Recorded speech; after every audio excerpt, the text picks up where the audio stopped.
Alcanzaron promesas, taparon bocas de leones, apagaron fuegos impetuosos, evitaron filo de espada, sacaron fuerzas de debilidad, se hicieron fuertes en batallas, pusieron en fuga ejércitos extranjeros. Las mujeres recibieron sus muertos mediante resurrección. Y si esta lista terminara aquí, creo que todos diríamos, esa es la clase de vida que quiero tener. Pero los siguientes versículos ni siquiera los consideramos. Escuche, mas otros fueron atormentados, no aceptando el rescate, a fin de obtener mejor resurrección. Otros experimentaron vituperios y azotes. Y a más de esto, prisiones y cárceles. Fueron apedreados, aserrados, puestos a prueba, muertos a filo de espada, anduvieron de allá para acá cubiertos de pieles de ovejas y de cabras, pobres, angustiados, maltratados, de los cuales el mundo no era digno, errando por los desiertos, por los montes, por las cuevas y por las cavernas de la tierra. Y alguien estará pensando, bueno, algo debió estar mal con ellos. Seguramente no tuvieron fe. No, mi amigo, nada de eso. Mire lo que dice el verso 39. Y todos estos, aunque alcanzaron buen testimonio mediante la fe, no recibieron lo prometido. Es como si Dios dijera que recibieron calificación de 10 sobre 10. ¿Cómo lo lograron? Por fe. ¿Lograron escapar de todas esas tribulaciones? No, pero aprendieron a soportarlas. Algunos escaparon, otros aguantaron por fe, pero todos tuvieron fe, aunque algunas veces parece que la fe fracasa. Quiero compartir con usted 3 cosas para que tenga una fe madura. Mucha gente tiene una fe superficial y supersticiosa, en vez de tener una fe espiritual fuerte y bíblica. Así que si usted está listo o lista a darse por vencido cuando llegan las crisis, no lo haga. Más bien ponga atención y ponga en práctica los siguientes 3 principios. Primero, una fe madura cree en el poder sobrenatural de Dios. Eso sencillamente significa que si Dios no lo hace, no es porque no pueda hacerlo. Hebreos 11, los versos del 32 al 35, es una lista de las cosas sobrenaturales efectuadas por Dios. Y muchas de esas historias bíblicas las conocemos desde niños. Por ejemplo, Daniel en el pozo de los leones. ¿Lo recuerda? Le dijeron a Daniel que no orara a su Dios, pero él lo siguió haciendo y terminó siendo lanzado al pozo de los leones. Pero Dios les quitó el apetito a los leones, y más bien la melena de los leones le sirvieron de suave almohada a Daniel. Pero esto no es un cuento de hadas, son historias verídicas. ¿Y qué de Sadrach, Mesach y Abednego? Les dijeron que debían adorar a un ídolo pagano, o que los echarían en un horno ardiendo. Ellos se negaron a adorar al ídolo, y los echaron al fuego. Ellos no claudicaron. Ellos no se arrodillaron y ellos no se quemaron. Y cuando el rey miró el horno, dijo, pensé que habíamos echado 3 hombres al fuego, pero veo a 4. Y el cuarto es semejante a hijo de los dioses. Era Jesús que estuvo con esos 3 jóvenes, y cuando salieron del horno, dice la Biblia, sus ropas no tenían ni siquiera el olor del humo, y ni uno solo de sus cabellos se había quemado. ¡Cuán poderoso es el Dios a quien servimos! Tal vez la historia bíblica más famosa, la más conocida, es la historia de David y Goliat. Goliat tenía casi 3 metros de estatura, y todo el mundo le tenía miedo, menos David. David era un joven pastor. Y mientras todos pensaban que Goliat era demasiado grande como para atacarlo, David pensaba que era demasiado grande como para no dar en el blanco. Mientras todos pensaban, Goliat es mucho más grande que nosotros. David pensaba, cuán pequeño es Goliat frente a Dios. Y Dios le dio a David la victoria sobre Goliat. En el Nuevo Testamento tenemos la historia de Simón Pedro, puesto en prisión por el malvado Herodes. Y un ángel se aparece en la cárcel y le dice a Simón Pedro que se levanta y se vista.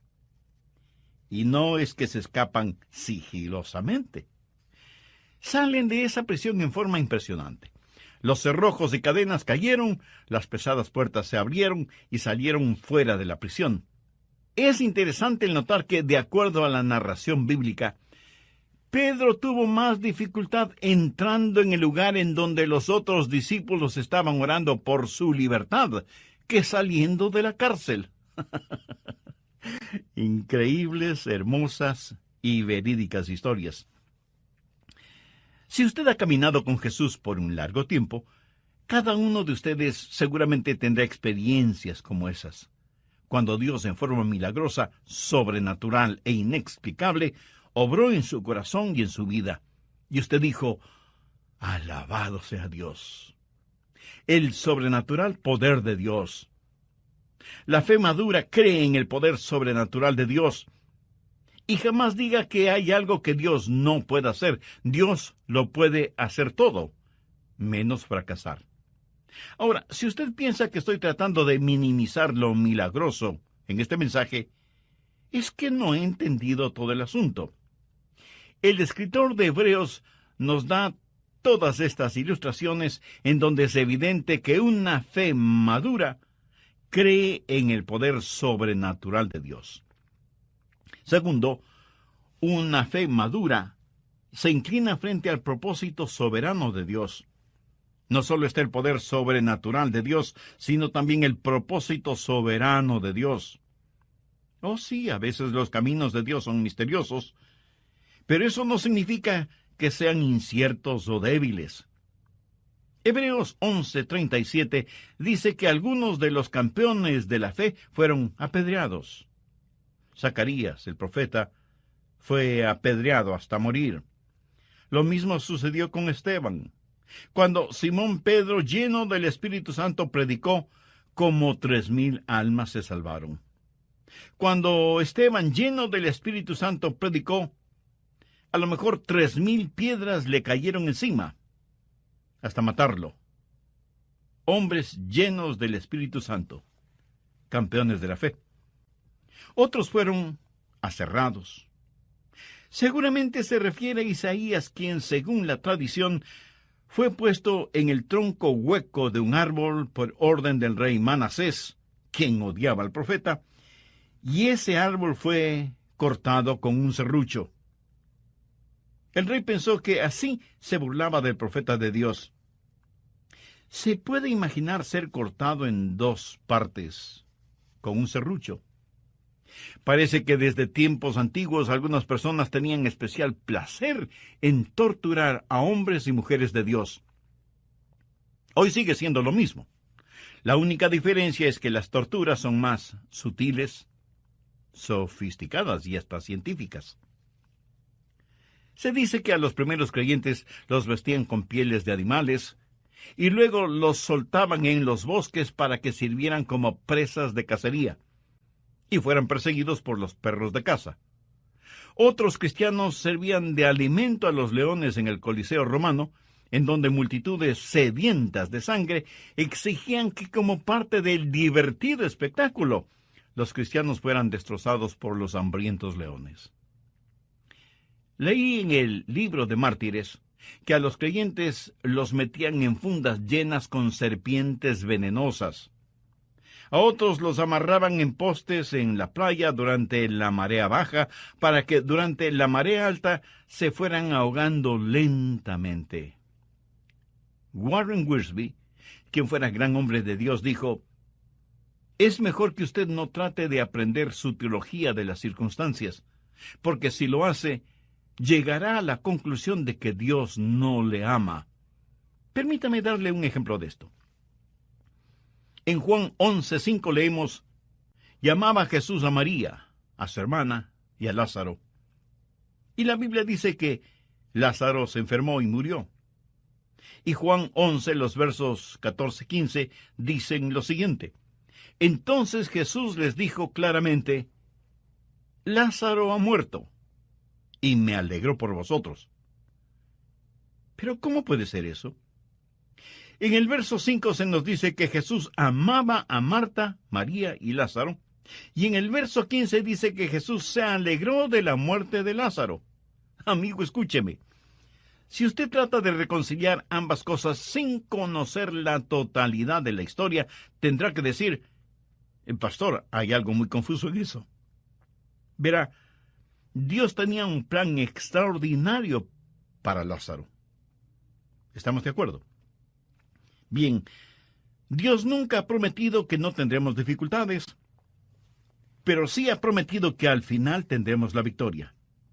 Esa es la razón por qué uno de mis libros favoritos en la Biblia es la Epístola a los Romanos, y mi capítulo favorito es Romanos 8, y mis versos favoritos son del 35 al 37.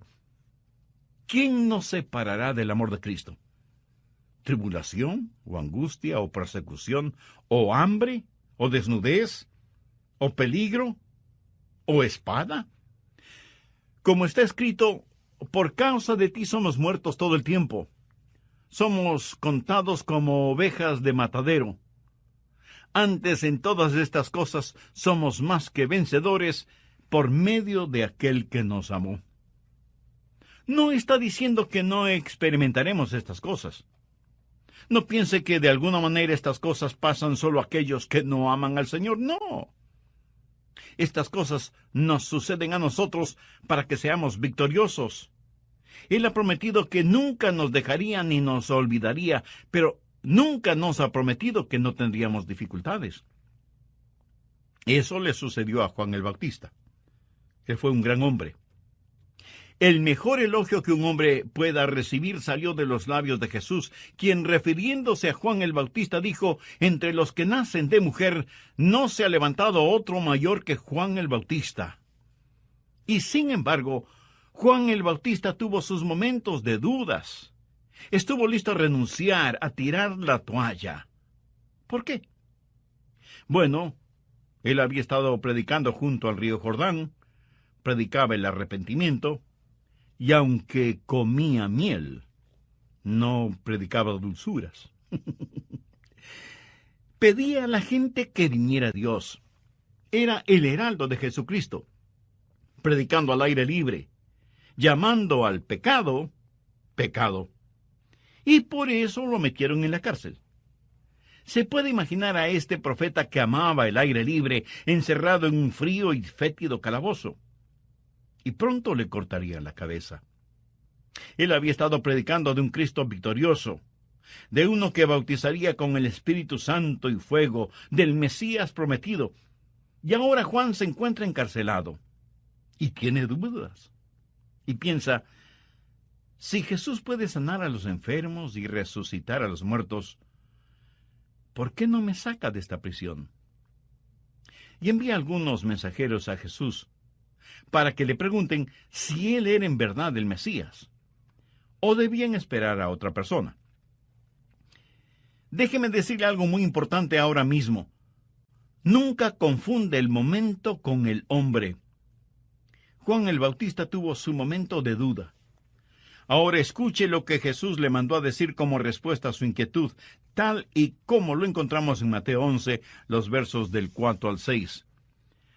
Respondiendo Jesús les dijo, id y haced saber a Juan las cosas que oís y veis. Los ciegos ven, los cojos andan, los leprosos son limpiados, los sordos oyen, los muertos son resucitados, y a los pobres es anunciado el Evangelio. Y bienaventurado es el que no halle tropiezo en mí. ¿Alguna vez usted ha tenido dudas acerca de su relación con Jesús?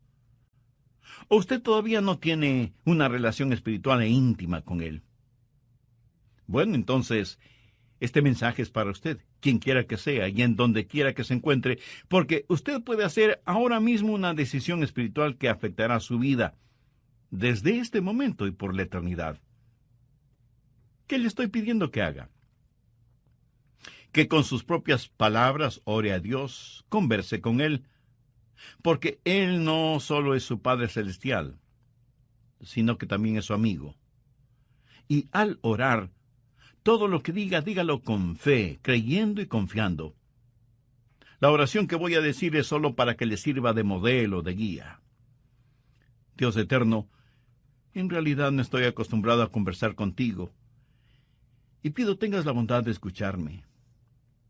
Sé que soy pecador, y que mis pecados merecen tu justo juicio, pero vengo a ti buscando gracia y misericordia, por los méritos de tu amado Hijo Jesucristo. Señor Jesús, tu amor por mí lo demostraste en la cruz del Calvario, al morir para pagar la deuda de mis culpas y pecados.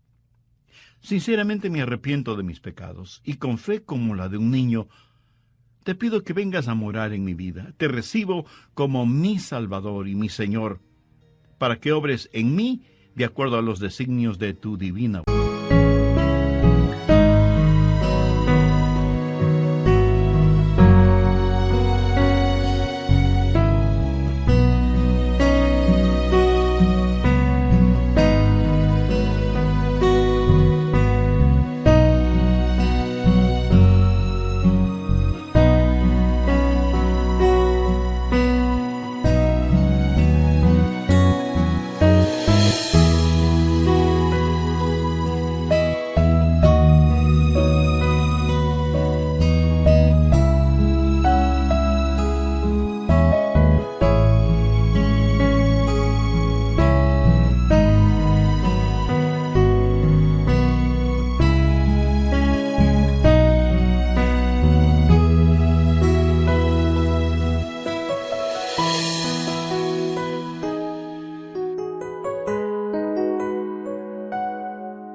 voluntad.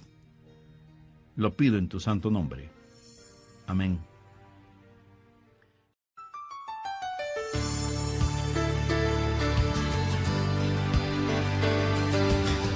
¿Se enoja usted con Dios a menudo? ¿Alguna vez le ha dado resultados positivos el enojarse con Dios? Si no es así, ¿por qué se enoja con Dios? Usted es quien pierde, no Dios. ¿Está usted listo a rendirse porque Dios no hace lo que usted le ha pedido que haga? ¿Vacila usted en su fe porque Dios se demora demasiado en contestarle? ¿Siente que a veces su fe fracasa? Entonces, es mejor que tenga una cláusula de excepción en su fe. Eso no quiere decir que su fe sea débil, sino dubitativa. Cuando usted posee una fe firme y fuerte, una fe a prueba de todo, usted podrá decir con toda confianza y seguridad: Dios, sé que todo lo puedes hacer, pero si no lo quieres hacer, yo de todas maneras te voy a servir. Algunas veces no entendemos por qué Dios hace ciertas cosas y otras veces no. Pero de lo que estoy hablando es de una fe madura que se arrodilla frente al propósito soberano de Dios. Parece que muchas veces estamos esperando demasiado de la vida, pero no esperamos lo suficiente de Dios.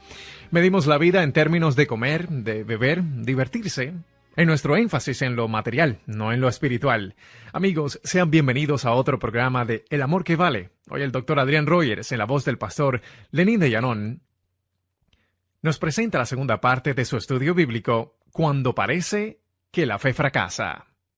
Si usted ha orado y le ha pedido a Dios un milagro para usted, y Él no se lo ha otorgado, no es porque Dios no pueda hacerlo, o porque Él tenga limitaciones, o porque no le ame. Y no se enoje con Dios, ni se sienta ofendido. Alguien con mucha sabiduría dijo alguna vez lo siguiente: fe no es tanto en recibir de Dios lo que queremos, sino más bien aceptar de Dios lo que Él quiera darnos o quiera permitirnos. Eso es fe.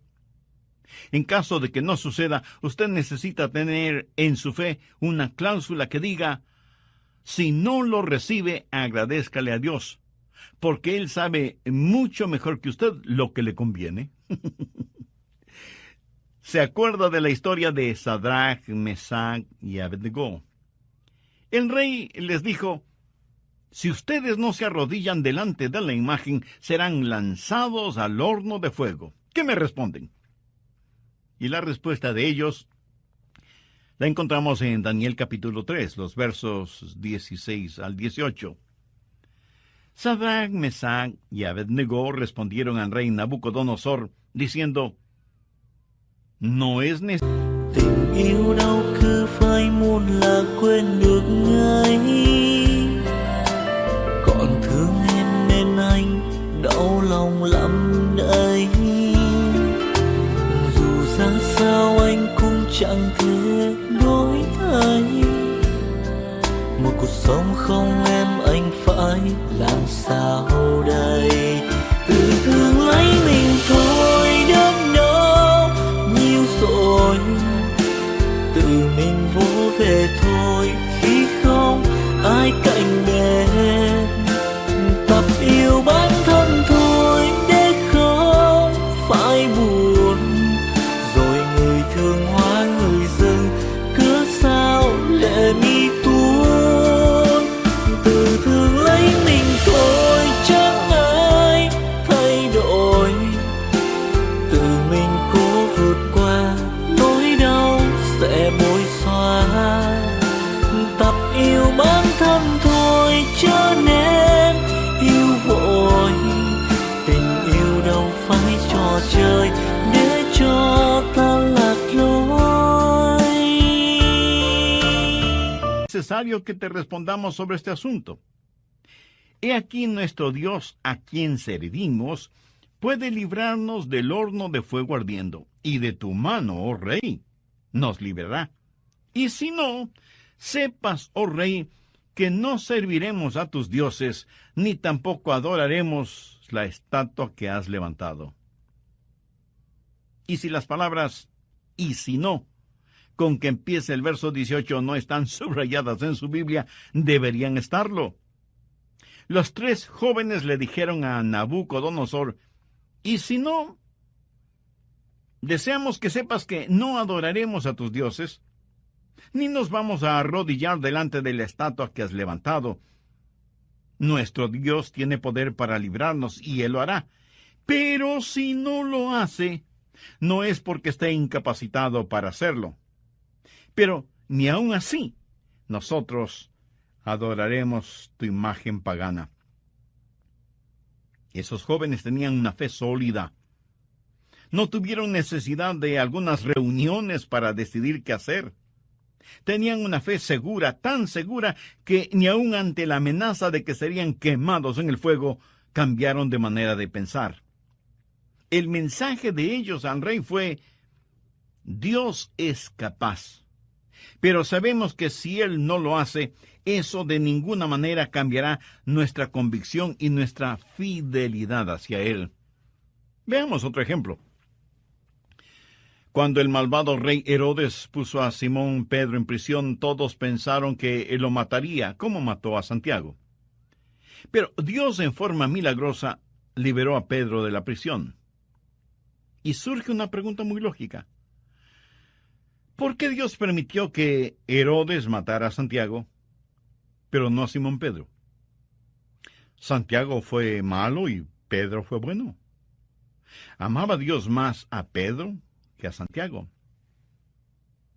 Por si no lo ha descubierto todavía, permítame decirle algo al respecto. Dios tiene un soberano propósito en la vida. La verdadera pregunta es: ¿está usted dejando que Dios sea Dios? ¿Está usted listo a poner "y si no es así" en su cláusula de fe, si es necesario? Después de todo, nada disminuye el sobrenatural poder de Dios. Y alguien me dirá: pastor, yo quiero tener fe para escapar de los problemas. Bueno, espero que la tenga. Pero si no es así, ¿tiene fe para soportar las pruebas? Deseo que usted tenga una fe que sane, pero si no es así, ¿seguiría alabando y adorando a Dios aún estando enfermo? Podría decir como Job, aunque él me matare, en él esperaré.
¿Podría usted decir lo que dijo el profeta Habacuc?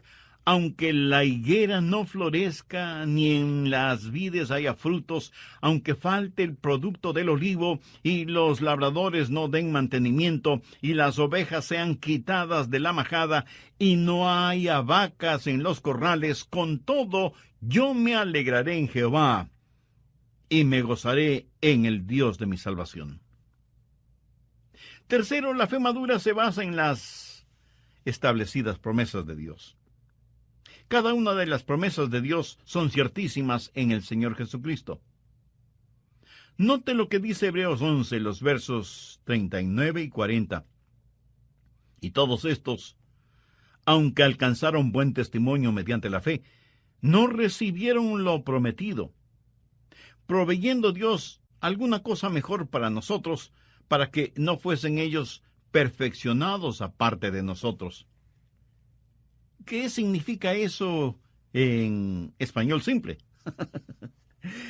Que Dios tiene un maravilloso plan y que Él está trabajando en ese plan, e incluye no solo los santos del Antiguo Testamento y los primeros creyentes del Nuevo Testamento, sino que nos incluye a todos nosotros. Parece que muchas veces estamos esperando demasiado de la vida, pero no esperamos lo suficiente de Dios. Medimos la vida en términos de comer, beber, divertirse. Y de pronto la bolsa de valores cae en picada y algunas personas se suicidan porque se arruinan financieramente, revelando en dónde estaba su confianza y en qué tenían depositada su fe. Mi amigo, aún las mejores cosas en la vida, en última instancia, van a dejar de ser.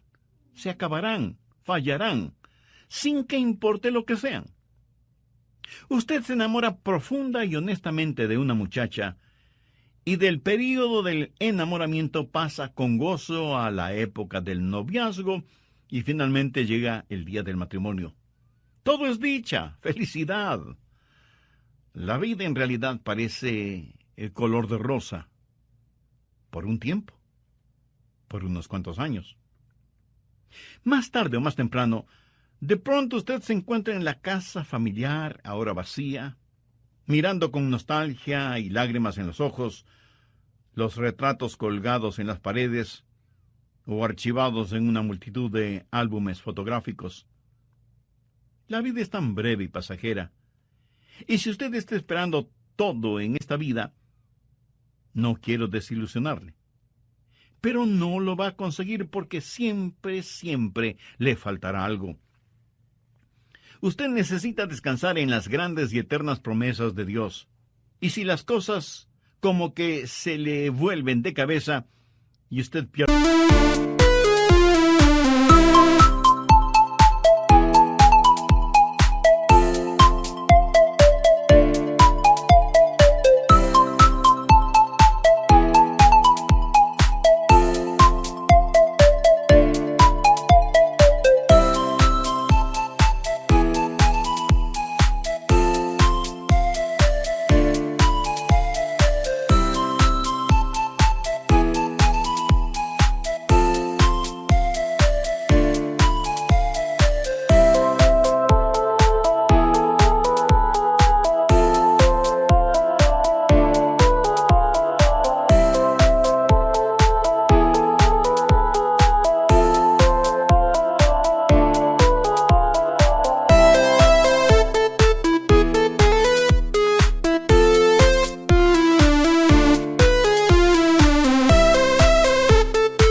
de todo su dinero. Recuerde que de todas maneras, eso no es su más grande tesoro. Si usted nunca llega a ser conocido y famoso, lo que en realidad cuenta es lo que Dios piensa de usted. Y si usted tiene algún ser amado que cree en el Señor Jesucristo, y esa persona va a la presencia del Señor, imagínese la reunión familiar que tendrá en el cielo. Jesús dijo en Mateo 5:5, bienaventurados los mansos, porque ellos recibirán la tierra por heredad. Tenga una actitud de mansedumbre en nuestros días, y el mundo pasará por encima de usted. Aún los religiosos liberales. ¿Ha desaparecido por eso la mansedumbre? De ninguna manera. Habita donde quiera que estén los genuinos hijos e hijas de Dios. Cuando estamos en una reunión de oración, ¿qué es por lo que más pedimos? Pedimos más por nuestras necesidades personales y nos sentimos muy piadosos si oramos por los enfermos, propios y ajenos. ¿Cuánto y cuándo en realidad oramos por las almas perdidas? Parece que tenemos más interés en mantener a los santos en el cielo que ayudar a los pecadores a que no se vayan al infierno. En Juan 17, verso 24, encontramos estas extraordinarias palabras de Jesús. Padre, aquellos que me has dado quiero que donde yo estoy, también ellos estén conmigo, para que vean mi gloria que me has dado. La iglesia es la novia de Cristo. ¿No cree usted que el novio quiere tener con él a su novia? Pablo, escribiendo a los filipenses, les confesó: porque para mí el vivir es Cristo y el morir es ganancia. A veces nosotros ponemos las cosas al revés. A veces la gente mira alrededor y dice: esa iglesia se está derrumbando. Y no se refieren a los daños físicos en el edificio, sino a su testimonio espiritual. Pero claro, muchos ignoran las palabras de Jesús: edificaré mi iglesia y las puertas del Hades no prevalecerán contra ella. Amén. La genuina iglesia del Señor Jesucristo no está muerta, porque las promesas de Dios son ciertas.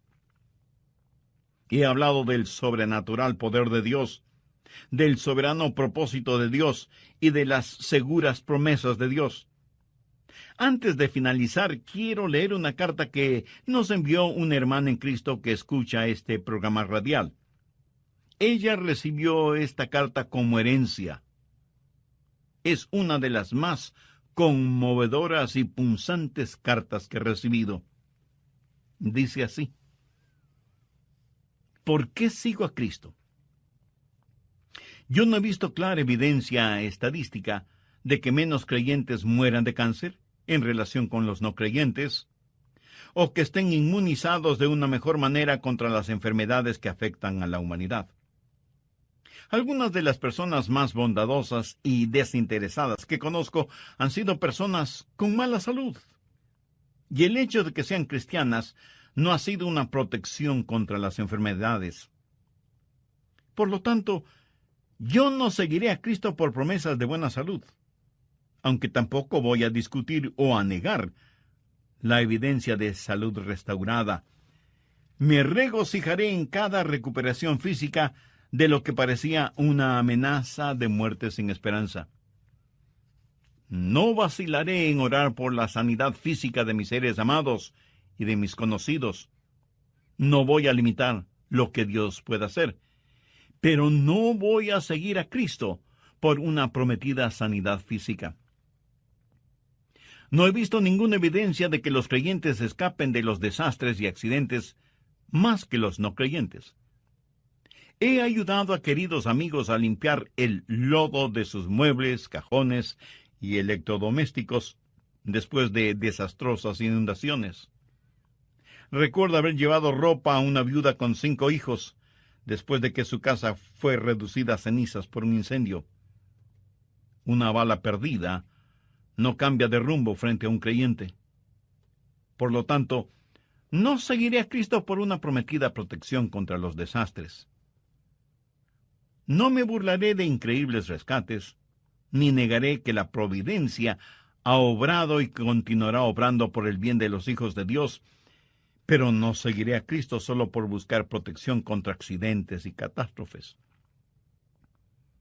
No veo que los cristianos sean especialmente favorecidos con riqueza y prosperidad. Hemos visto cómo los ricos oprimen a los pobres, y la justicia de ninguna manera es perfecta en este mundo. El salmista dijo: no he visto justo desamparado, ni su descendencia que mendigue pan. Y en las más profundas necesidades de esta vida eso es verdad. Pero todos conocemos o hemos visto a gente de integridad que no prospera. Por lo tanto, no seguiré a Cristo por la promesa de verme libre de necesidades materiales o por la esperanza de afluencia financiera. No estoy seguro de que los cristianos tengan